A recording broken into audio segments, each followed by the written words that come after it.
Sunday, June 22, 1941. German troops crossed the borders of the Soviet Union. The war they had started was an invasion, without a declaration of war. The soldiers were in a confident mood. They had been at war in Europe for 22 months, always accompanied by quick victories. They had conducted the Blitzkrieg extremely successfully so far. For the attack on the Soviet Union, 3.5 million Wehrmacht soldiers were ready, divided into 3 army groups: North, Central and South. Army Group North was to advance on Leningrad, Army Group Center on Moscow, and Army Group South on Kiev, and then on the Caucasus. Thus, all the economic and political centers of the Soviet Union should be taken in a lightning campaign. Since 3:45 that Sunday morning, German units had been advancing. 3 million German soldiers were moving rapidly east in forced marches. Right from the start, the German Wehrmacht took thousands of prisoners of war. There was still a certainty of victory. The Wehrmacht succeeded very quickly in the first days in breaking through the Soviet defense lines and destroying the Soviet Air Force while it was still on the ground. And so the Germans, the Wehrmacht, penetrated very quickly in their first weeks to the east. However, with every kilometer it penetrated further east, the supply lines became longer and the Soviet resistance became stronger.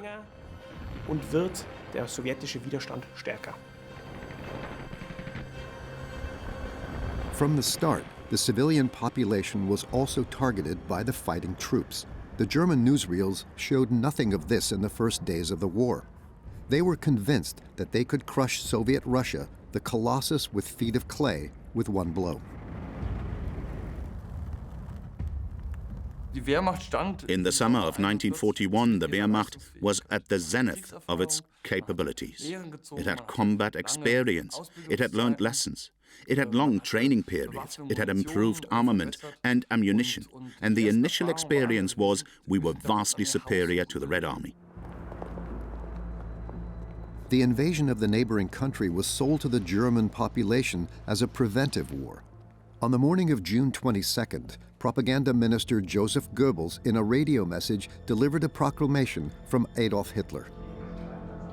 Deutsches Volk, in diesem Augenblick vollzieht sich ein Aufmarsch, der in Ausdehnung und Umfang der größte ist, den die Welt bisher gesehen hat. Von Ostpreußen bis zu den Karpaten reichen die Formationen der deutschen Ostfront. Ich habe mich deshalb heute entschlossen, das Schicksal und die Zukunft des Deutschen Reiches und unseres Volkes wieder in die Hand unserer Soldaten zu legen. For Hitler, it was always clear that the war against the Soviet Union would come, the great ideological confrontation between National Socialism with Bolshevism. At the same time, in Hitler's world, there were also economic and strategic reasons for attacking the Soviet Union. He failed to defeat Great Britain, so he thought, let's first defeat the danger in the east. And then afterwards, Hitler wanted to move all his forces to the west, first against Great Britain, and then in a big world war against the US. The dictator believed that the campaign against the Soviet Union would last about 22 weeks. His generals assumed even less, only 8 to 17 weeks. Hitler regarded his opponent, Joseph Stalin, as an opponent to be taken seriously. The Soviet dictator was a clever head, a bloodhound, whose blood regiment of Bolshevism had to be put down as soon as possible.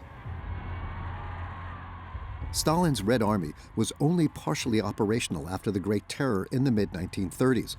Stalin had assassinated almost the entire military and party leadership to ensure his autocracy. Those who rallied around him initially quite rightly assumed that the man's hand did not tremble, that he could handle any crisis, and that he had no qualms about using force against anyone, so that initially the followers voluntarily subordinated themselves to him. In fact, this was a dictator who played the henchmen off against each other, who had the means of power in his hands and controlled the secret service. And he established something like a despotism, which even the closest members in the leadership circle were afraid of. Ever since the October Revolution, Soviet Russia had been regarded as the worst threat to the West.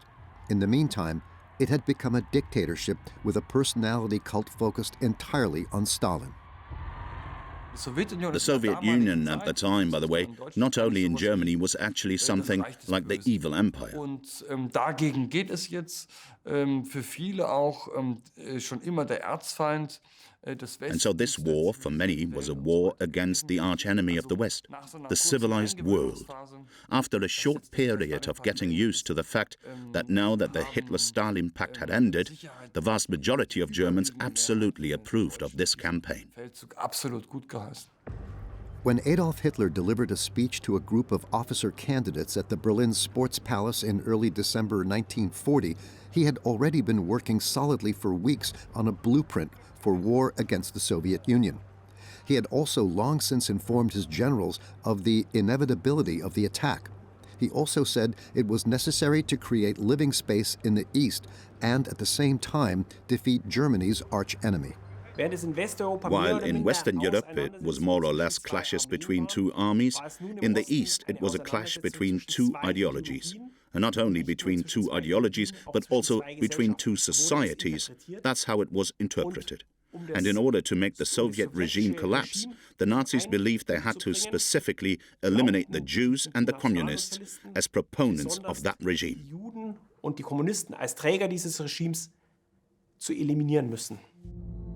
Hitler planned a campaign of extermination.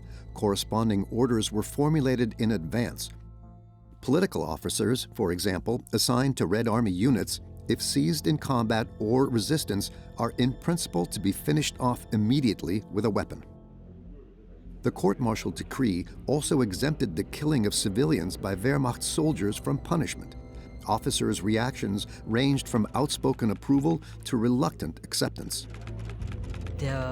However, resistance was comparatively low. As always, of course, there was a material moment. The generals were lured by the fact that they were promised huge latifundia in this vast country, and this was then supposed to destroy doubts. Many of these generals went along with it, aware that they were doing something forbidden. So, from the very beginning, the German generals compromised, went along with the crimes.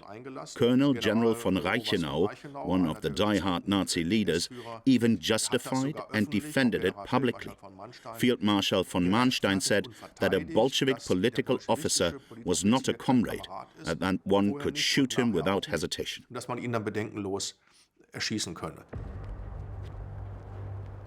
To enforce Hitler's barbaric concept of war, the Hamburg Reserve Police Battalion 102 was also detached. Their official mission to secure the rear areas. Their real mission to assist the SS Einsatzgruppen in genocide. In occupied Poland and Russia, they shot tens of thousands or deported them to concentration camps. Resistance was expected by the Nazi rulers mainly from communists and from Jews. And very quickly this order was interpreted as carrying out ethnic cleansing against the Jewish population and the communist intelligentsia.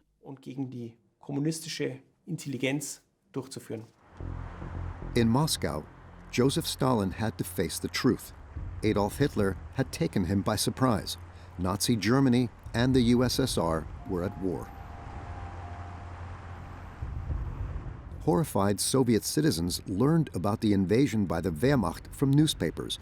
They heard nothing from Stalin for the first few weeks after the invasion. The dictator left it to his deputy Vyacheslav Molotov to inform the population about the attack. The numerous warnings of his agents, which Stalin had dismissed as feints and deceptive maneuvers, now turned out, to his astonishment, to be true. It deeply shocked Stalin that someone could be so stupid as to open a two-front war. He completely misjudged that. And that's why, interestingly enough, he was much more distrustful of the British and the French than he was of Hitler, because he saw Hitler as an authoritarian ruler and dictator who would act in exactly the same way as he would have in his place. That's why I think Stalin, for the first time in his life, was really surprised. Nevertheless, contrary to rumors, the dictator kept his nerve. Mobilization, however, was slow to get off the ground. The Red Army, which had been bled dry, lacked experienced commanders. Stalin was in control from the very first day of the war, and he organized the defense. He was, as always, a resolute ruler, and by no means panicked or hysterical. That would not have suited the man at all.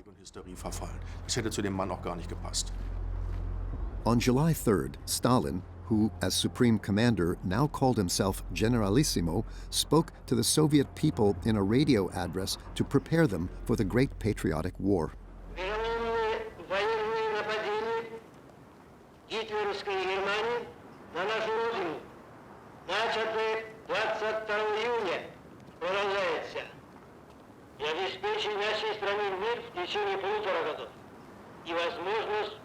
подготовки своих сил для отпора, если фашистская Германия рискнула не напасть на нашу страну вопреки пакту.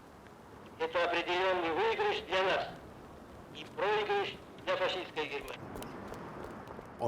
This had a great effect. Not only that most Soviet citizens heard the dictator's voice for the first time, he basically never appeared in public. They heard for the first time this man with the heavy Georgian accent, who spoke Russian with mistakes, who addressed his compatriots and immediately used this formula, brothers and sisters.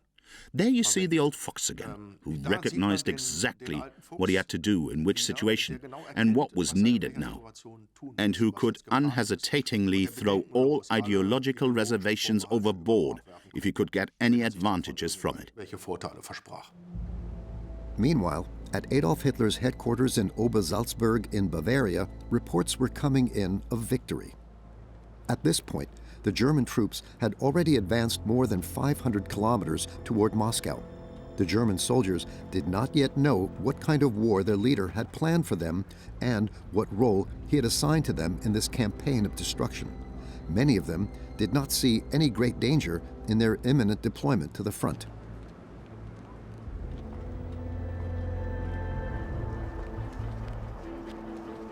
Gerd Brügelmann, a young lieutenant from Paderborn, received his marching orders then. A year earlier, his only brother had been killed in France.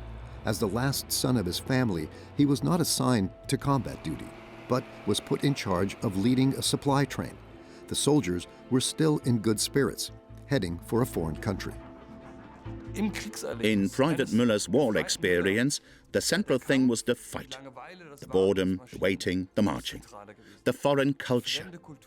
Even the cheerful hours spent with comrades. The pride in one's military achievements, in one's successes. All that was in the foreground.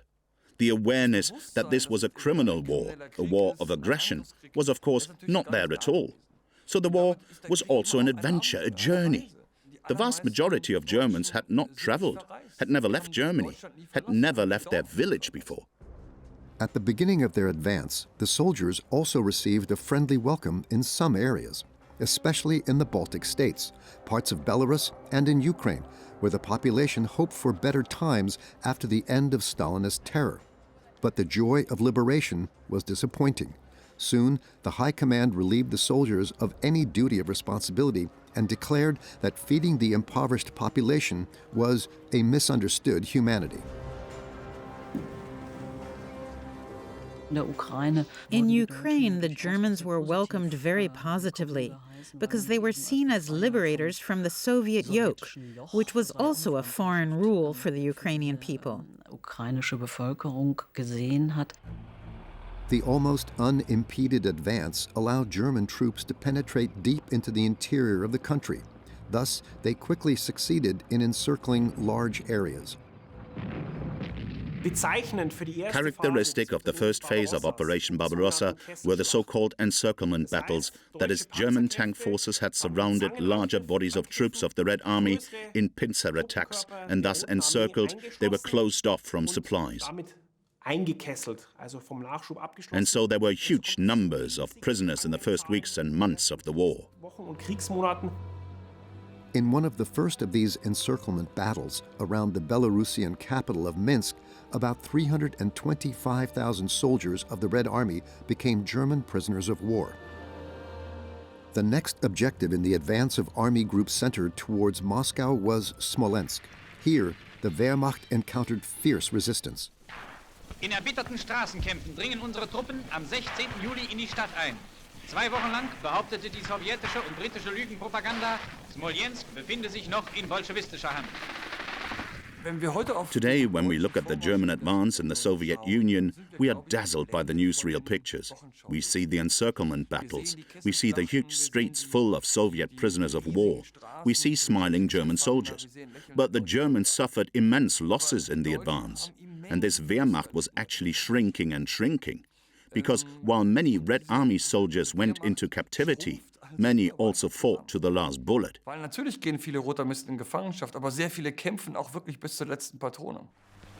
Contrary to what the newsreels claimed, it actually took 2 months before the German troops finally decided the battle in their favor.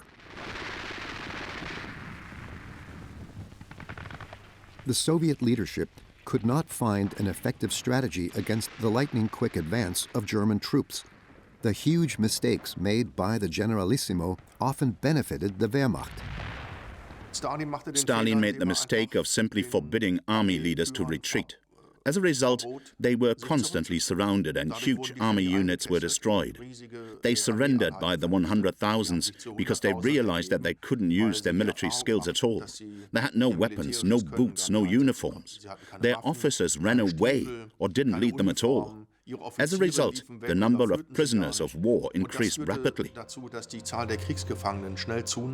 300,000 Red Army soldiers were trapped in the Smolensk basin. The Germans mercilessly crammed them into very confined spaces. The prisoners of war suffered from hunger and thirst. Soon, epidemics such as typhus were rampant in the camps. In the end, the Wehrmacht failed to do everything that should have been required for humane accommodation.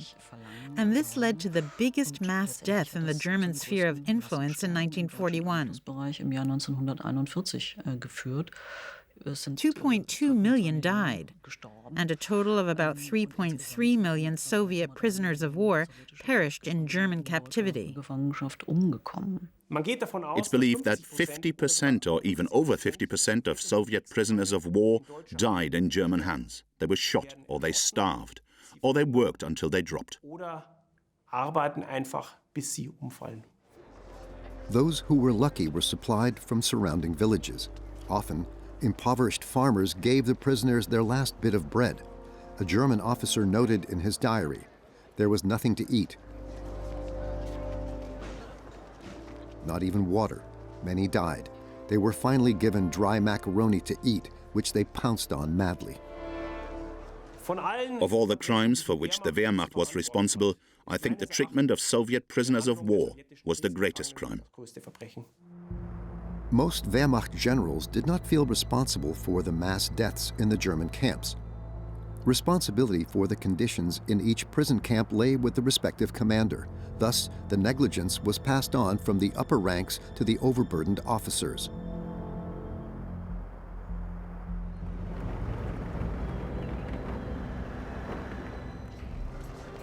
In the camps, people were at the mercy of their guards as to whether they lived or died. Systematically, all those capable of working were registered and publicly stripped. The circumcised among them were immediately identified as Jews and deported or shot. In many camps, the guards behaved like a sadistic master race. Beatings and severe abuse were commonplace. The idea that Germany was a superior power was widespread.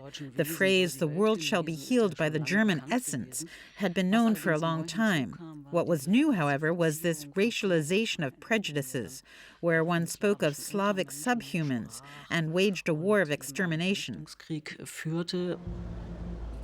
In the summer of 1941, SS Chief Heinrich Himmler visited a camp with Soviet prisoners of war near Minsk. When he witnessed a mass shooting, he lamented the strain that such actions would have on the perpetrators. Soon, he would give orders to begin forced gassing and setting up extermination camps. Not only were prisoners of war victims of the task forces, they systematically also killed Jewish civilians.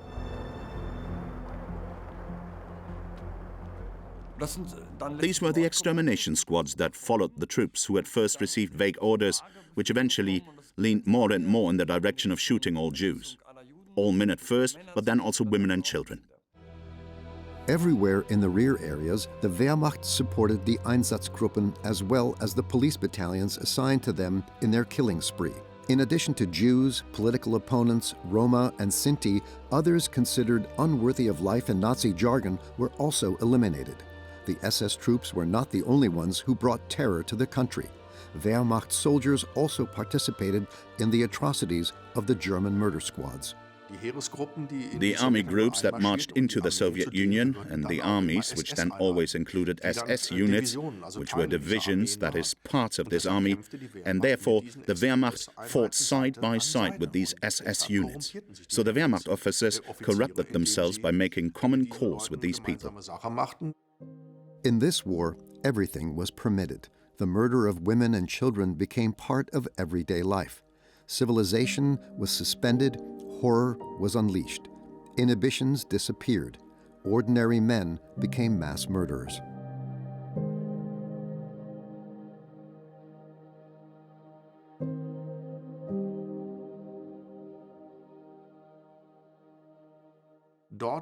Where killing was no longer forbidden, but ordered, and where it was morally justified, they said, what you're doing is not bad, you're doing it for a good cause.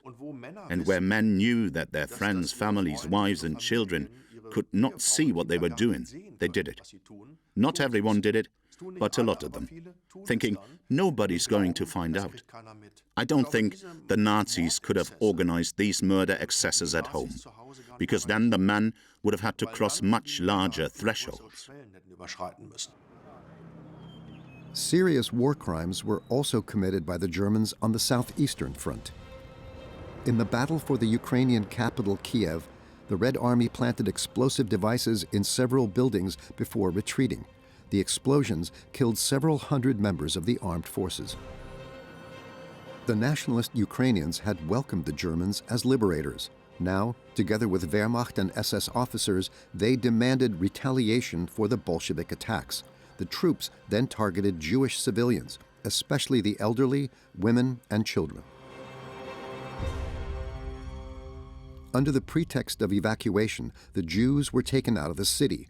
On September 29th and 30th, 1941, an SS Einsatzgruppe systematically murdered 33,771 people with machine guns at Babi Yar. After the massacre, the Wehrmacht secured the area and blew up parts of the ravine to bury the piles of corpses forever. After the bloodbath, Einsatzgruppe C, in a report, explicitly praised the excellent cooperation of the Wehrmacht. A lot of people went along with it, in the group, because the leader said this is what's going to be done now. And you didn't want to let your comrades down, so you went along with it.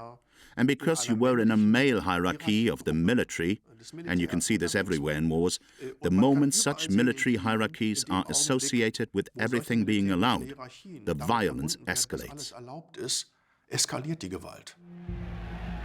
On August 27th, Hitler arrived in Ukraine for a visit with the troops. A field airport had been built near where the city of Uman had been bloodily conquered. The dictator was welcomed enthusiastically. Despite the high number of casualties and wounded, the Wehrmacht soldiers still wildly cheered their leader. The soldiers were convinced that the war would soon be won.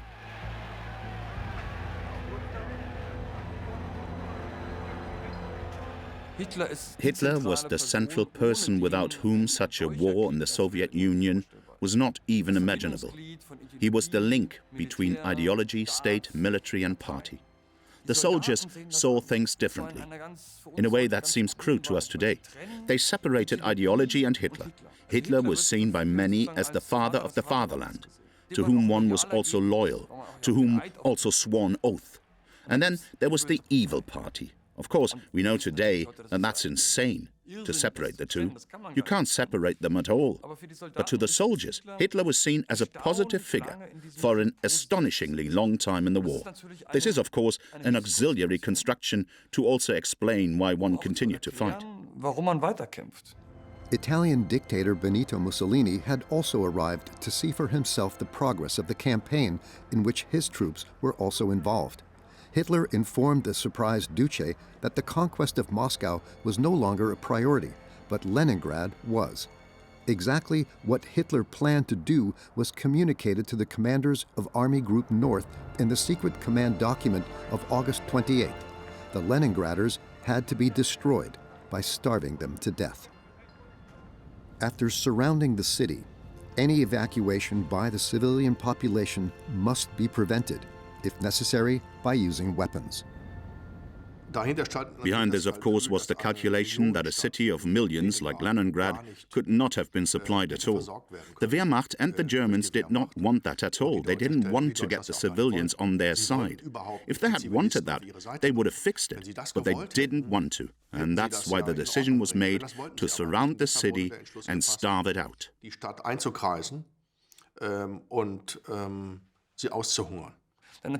Of course, there have been sieges since ancient times.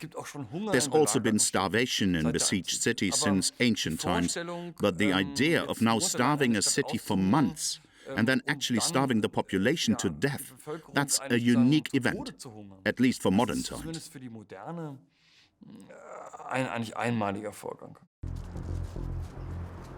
On September 8th, the siege ring closed around the city and its 3.3 million inhabitants. All supply lines were cut off. Thus began one of the most perfidious crimes of the Wehrmacht. The German Luftwaffe dropped incendiary bombs over the city. Tons of food was burned. Soon, a large part of the population suffered from hunger. An unbelievable number of people starved to death, became cannibals. Terrible scenes took place in Leningrad. If you meet older people in Petersburg who had experienced this, they cannot forget it for the rest of their lives. They had never seen a German, but they can't forget how terrible it was and how it changed social relations within weeks, because people couldn't think of anything else but the next piece of bread. After the onset of winter, the mass death planned by the Army High Command began. Many froze to death because they had no fuel left. But the worst was the hunger. According to estimates, 1 in 3 Leningraders starved to death during the 900-day siege, more than 1 million people.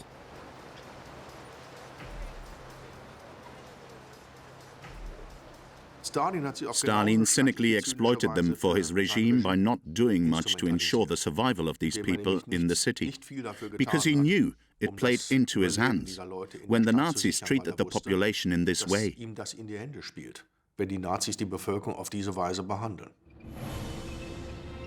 Meanwhile, Army Group Center continued to march on Moscow.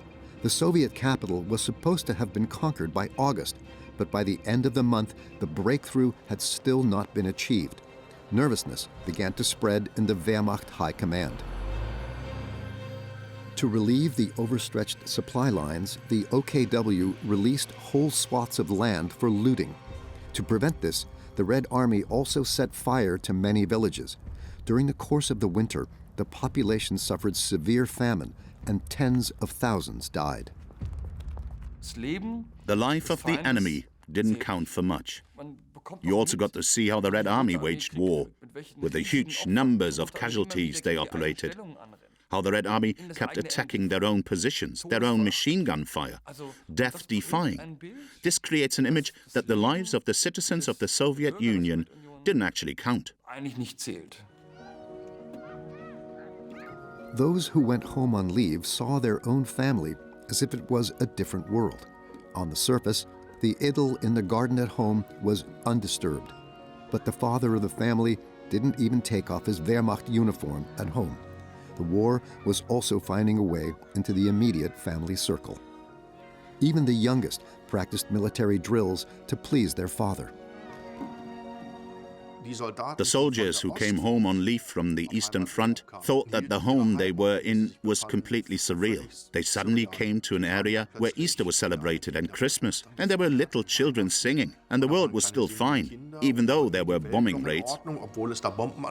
And they couldn't talk about their experiences in that environment. They couldn't tell their wives about their bodies being torn to pieces, about their brains being blown out, about mass shootings of Jews. That's seen it all. The frustrated Wehrmacht units became increasingly ruthless, but a lightning victory failed to materialize. Their proven strategy threatened not to work this time. In fact, the motorized units of Heeresgruppe Mitte had only about a third of their inventory left. Winter was approaching. Villages were ruthlessly looted and burned to the ground. Many peasants hid in the forests. In order to survive, they joined forces with scattered Red Army soldiers and guerrillas to form partisan groups. Contrary to Soviet propaganda, these motley groups were poorly equipped with few weapons and little ammunition. Nevertheless, they hit the Wehrmacht hard. The officers of the Wehrmacht and the General Staff believed that they could wage a Blitzkrieg there, just as they had done in France and other countries in Europe. But they had not thought at all about whether there were actually roads in the Soviet Union. And then they discovered that the Soviet Union did have a road network. But it was very primitive. There were these so-called Great Rolling Roads. They connected the big cities and went through the Soviet Union, leaving thousands of kilometers of no man's land behind them. They didn't control that at all. So they drove in with these columns of tanks, but they left behind them areas that they hadn't conquered at all, areas that they just drove through. Partisan sabotage attacks carried out from these rear areas repeatedly set the Wehrmacht back. The wounded from these attacks could often only be cared for inadequately, as supplies did not reach them in time. Meanwhile, on October 8th, Hitler let the domestic and foreign press know that the Soviet Union had finally been defeated. In October, the Wehrmacht still achieved one major success. Then, the advance came to a standstill. The Wehrmacht was actually finished after the last big battle of the Bryansk and Vyazma basin in October of 41. And the troops said, enough, stop, winter position. Bring supplies forward, bring winter clothing forward. We can't go any further. And it was the Army General of Staff, not Hitler, who said, never mind, even as they knew about the dire situation of the soldiers, they still had to make one last big effort to take Moscow. The losses of the German divisions increased daily, but the military leadership didn't develop any alternatives to its failed strategy. The toll of blood paid by the soldiers for the failures of their leaders was high. More and more cemeteries filled the landscapes. A field chaplain described the mood of his superior after a funeral in the field. The colonel's face has changed in the last few days. He stands silently in front of the long rows of graves. There lies my old guard. Actually, we belong there too. Then it would be over. There was a high degree of frustration among the soldiers. Everything took much longer. The weather conditions were getting worse. You stood in the mud. The nutritional conditions were getting bad. There were no longer sufficient or only very intermittent supplies. And by no means was the war going to be over in 2 or 3 months. In mid-October 1941, the Russian autumn set in, and with it came the rains. Lieutenant Brügelmann's supply train was also advancing slower and slower. The so-called Rasputitsa slowed the advance of the Germans with rain and mud. Little by little, all the dirt roads of Eastern Europe turned into an impassable quagmire. The German advance came to a halt shortly before Moscow, because by then the supply routes were simply overextended too far. And besides, the Germans already had huge losses. By the end of 1941, the Germans had already lost about 1 million men, dead, wounded or captured. There were losses that the Wehrmacht leadership and Hitler had not planned for.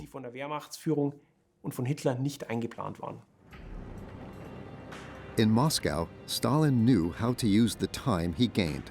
Thousands of civilians built barricades and tank trenches.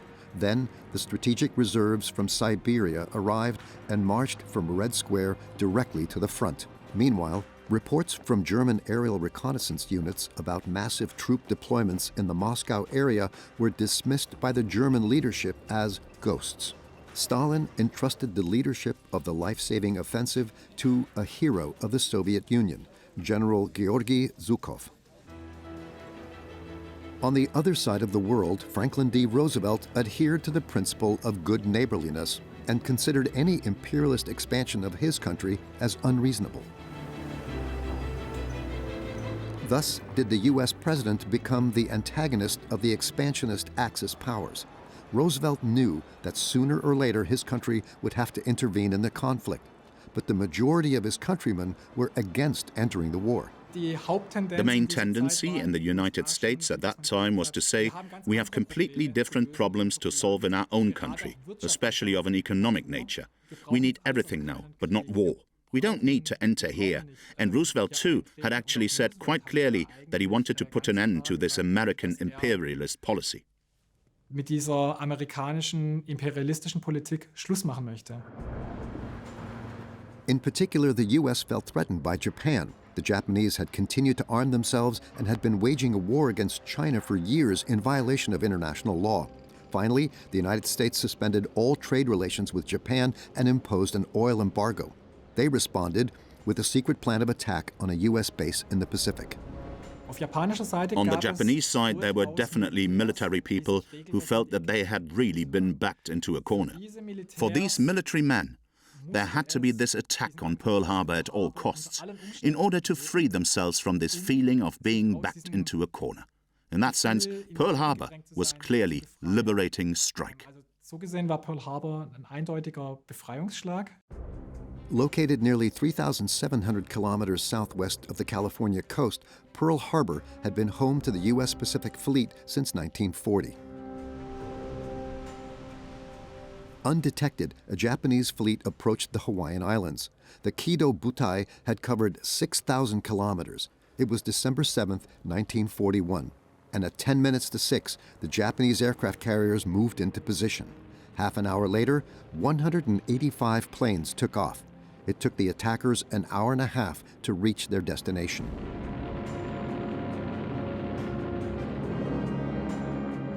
It was the first time in human history that an attack had been conducted this way.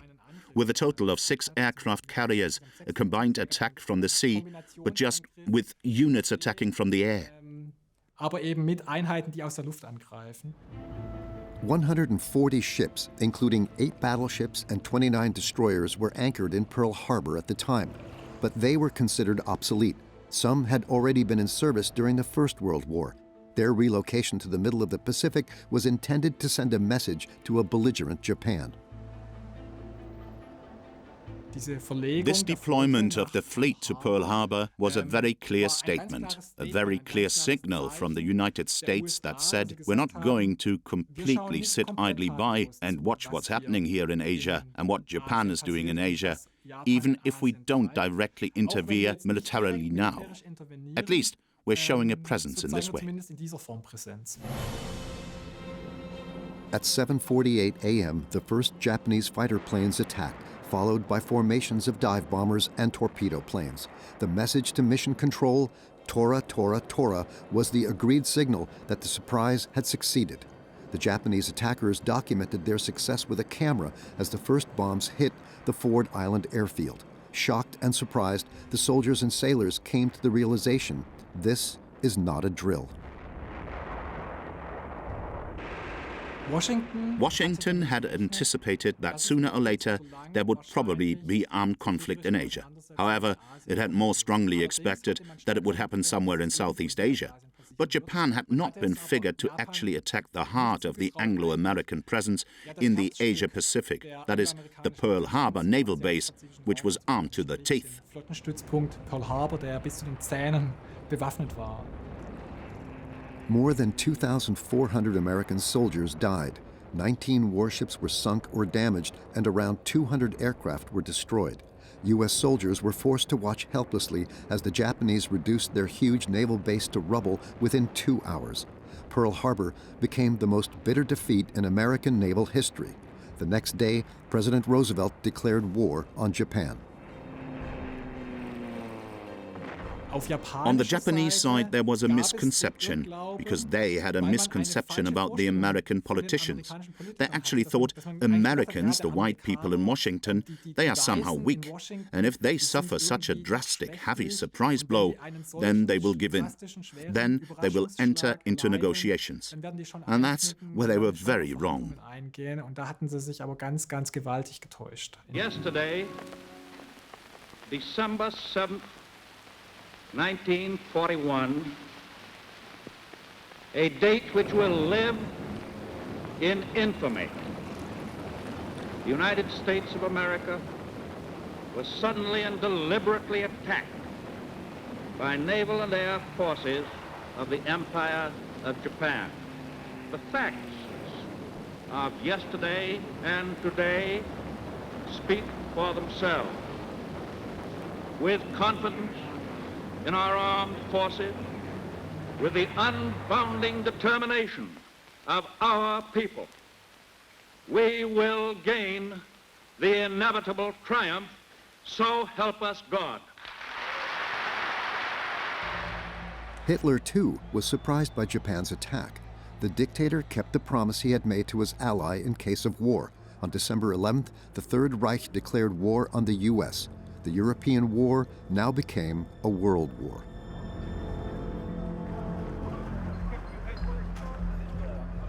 The interesting thing about Pearl Harbor is that it was not the US that declared war on the German Reich. Rather, it was actually Hitler who reacted immediately after Pearl Harbor, who immediately arranged for American ships to be sunk, and who declared war on the US. For him, it was actually a welcomed event to create very clear fronts that sent out a very clear message. On the one hand, Germany stood on the side of Japan against the Anglo-Americans and the Soviet Union, so very clear front lines were created. Gegen die Anglo-Amerikaner und die Sowjetunion. Also wurden ganz klare Fronten geschaffen. The front in the Soviet Union at the time was 50 kilometers from Moscow city limits.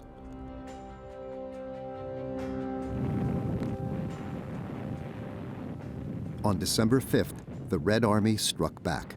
The offensive hit the surprised German troops with full force. Just a day earlier, the General Staff had announced that the Red Army was, at the time, not in a position to attack Army Group Center.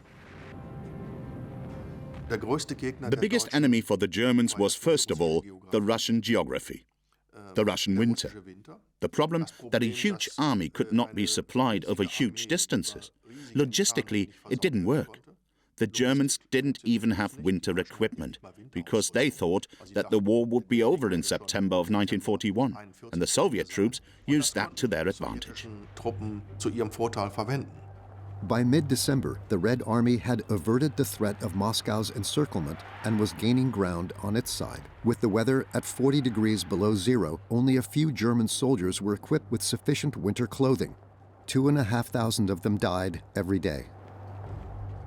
Moscow, the counter-offensive of the Red Army, what foreign armies east, the German intelligence service wrote on the eve of this offensive. An offensive is not to be expected. The Germans simply could not imagine that the Red Army would do that. They also didn't understand what reserves the Red Army still had. They didn't understand this country either. They had no real knowledge. Even for the intelligence service, Russia remained a foreign country. And what critical voices that did exist in 1941 were pushed to the side. Unfazed, on December 18th, Adolf Hitler gave the weakened troops the order to fanatically persevere. At the same time, the dictator forbade any retreat. He fired dissenting generals, some of whom beat him to the punch with requests to resign. On December 19th, Hitler finally seized supreme command of the army and relieved the previous commander-in-chief, Walter von Brauchitsch, of his command. On the home front, an ideal world was created. Those who were wealthy, like the Henkel family of merchants in Hamburg, spent Christmas with their loved ones. The father, Hans, had not yet been called up. 3 years later, the family would receive his last letter from the Eastern Front. Hans Henkel would die fighting near Budapest, but the Germans still had no idea of their impending defeat.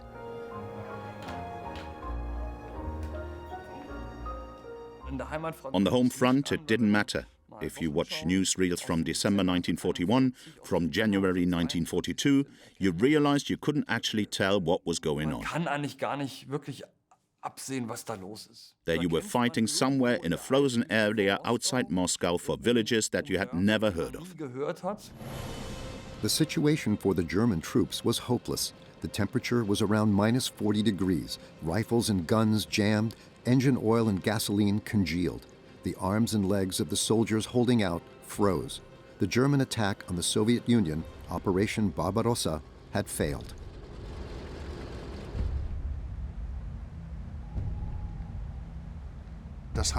This caused a shock effect among the soldiers. Now they saw the weakness of the Red Army. It was all lies. It wasn't true at all. The Red Army was well equipped. There were soldiers who were brought in from the east of Siberia in ski suits.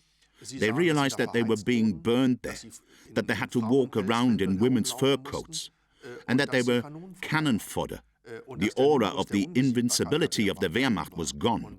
And I think most of the soldiers in the Wehrmacht knew in the winter of 1941 that this was going to go wrong. Gerd Brügelmann's hard-hit supply unit had also been stationed outside Moscow since the end of November.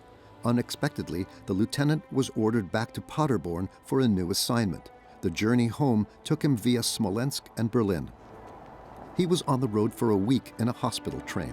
Arriving in Paderborn, the horrified officer learned that his entire unit had been destroyed in a battle outside Moscow shortly after his departure.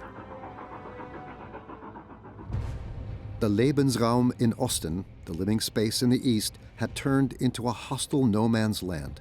Hitler's war was sinking into frost, snow, and ice.